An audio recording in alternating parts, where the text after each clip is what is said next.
how magnetic biotechnology transforms biological detection and medical diagnostics. Why magnetic biosensors matter.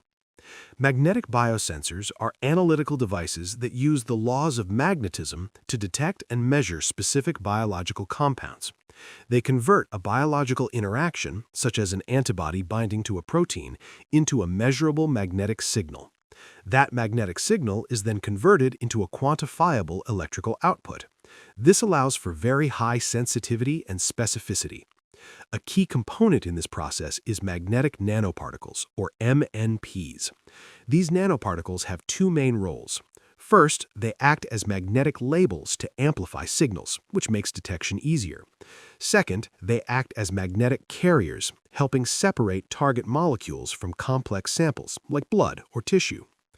Magnetic biosensors operate using several physical principles, including anisotropic magnetoresistance, giant magnetoresistance, tunnel magnetoresistance, magnetoimpedance, the Hall effect, and superconducting quantum interference devices, or SQUIDs. These systems are used in pathogen detection, cancer biomarker analysis, and drug delivery monitoring. However, challenges remain. These include improving sensitivity, integrating with microfluidics, and achieving clinical translation and regulatory approval.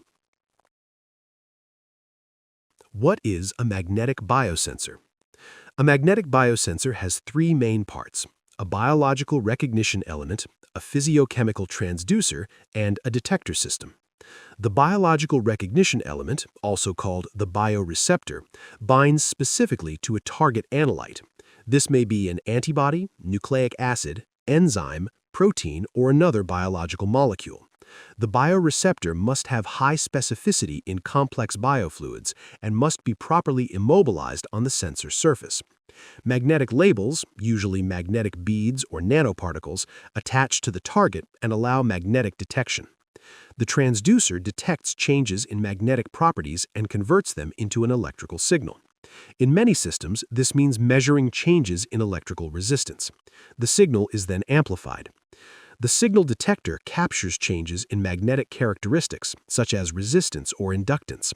A signal processor conditions the signal using components like a low-pass RC filter to remove noise and improve accuracy. Finally, analog signals are converted into digital format for analysis and display. This full chain, from biorecognition to digital output, ensures that a biological binding event becomes a measurable electrical result. How detection works: resistance-based sensors. Many magnetic biosensors work using magnetoresistance. These sensors usually have layered ferromagnetic and non-magnetic structures. Their operation depends on spin-dependent conduction, which means electrons move in two channels, spin up and spin down. In anisotropic magnetoresistance, or AMR, electrical resistance depends on the angle between magnetization and current. Resistance is high when magnetization is parallel to the current and low when it is perpendicular. Maximum sensitivity is achieved when magnetization is positioned at 45 degrees relative to the current. In giant magnetoresistance, or GMR, resistance changes depending on whether magnetic layers are aligned parallel or antiparallel. Parallel alignment produces low resistance, while antiparallel alignment produces high resistance. This resistance change is caused by spin-dependent scattering of electrons. Tunnel magnetoresistance, or TMR, uses a magnetic tunneling junction made of two ferromagnetic layers separated by a thin insulating spacer. Electrons tunnel through the spacer, and resistance depends on the relative orientation of magnetization in the two layers. Sensitivity strongly depends on spacer thickness. Noise sources such as shot noise, thermal noise, and 1/F noise also affect performance and must be considered. In all of these cases, detection works by measuring changes in electrical resistance caused by magnetic interactions with labeled targets. Other detection principles: impedance, Hall, and SQUID. In addition to resistance-based sensors, other magnetic principles are used. Magneto-impedance sensors measure changes in electrical impedance of a soft magnetic material when it is exposed to an external magnetic field. This effect is influenced by the skin effect, which means the current penetrates less deeply at higher frequencies. Skin depth is inversely proportional to the square root of the product of frequency and permeability. Low-frequency systems operate below 1 MHz, while high-frequency systems operate above 1 MHz. Frequency affects sensitivity and response speed. Hall effect sensors are based on the Lorentz force. When a current flows through a conductor in a perpendicular magnetic field, a Hall voltage is produced. The Hall voltage is proportional to the magnetic field strength. Linear Hall sensors measure continuous changes, while switch Hall sensors turn on when a threshold magnetic field is reached. SQUID-based biosensors use the Josephson effect and flux quantization.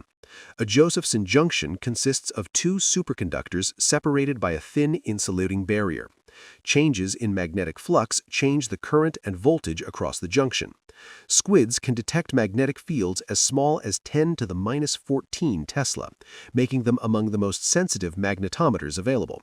They work as flux-to-voltage converters and can be configured as DC SQUID or RF SQUID systems. Real-world applications in biomedicine. Magnetic biosensors are widely used for biomolecular detection.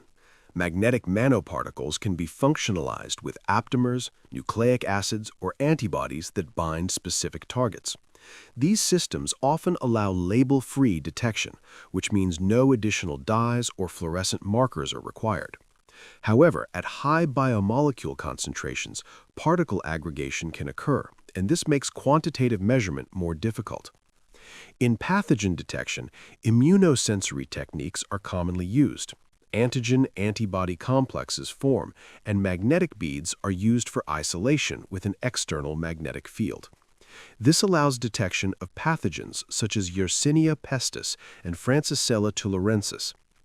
For cancer biomarkers, sandwich immunoassays are frequently used.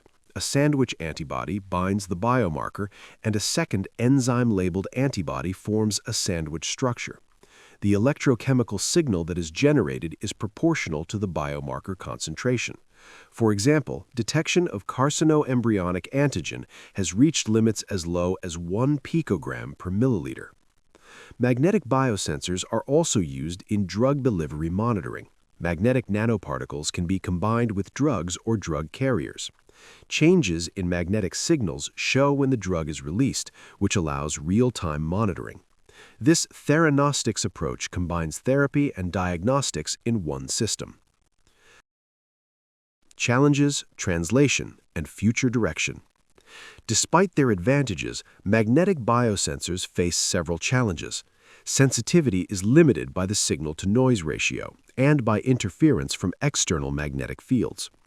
When systems are reduced to the nanoscale, reproducibility decreases and sensitivity to environmental changes increases. Achieving high selectivity in complex biological samples requires precise design of biorecognition elements. Integration with microfluidics is also difficult. Laminar flow in microchannels limits mixing efficiency, and maintaining compatibility without reducing sensitivity is technically challenging. For clinical translation, thorough validation and standardization are required to ensure sensitivity, specificity, accuracy, and precision. Clinical trials are necessary before approval. Regulatory approval must be obtained from agencies such as the FDA or EMA. Compliance with IEC and ISO standards is required, and ethical issues such as patient consent and data privacy must be addressed. Future directions include improving sensitivity, increasing multiplexing capability, advancing miniaturization and portability, integrating with the Internet of Things, and using artificial intelligence for signal processing. Overall, magnetic biosensors combine physics, nanotechnology, and biology to create powerful detection systems. Although technical and regulatory challenges remain, they have strong potential to improve diagnostics, monitoring, and biomedical innovation.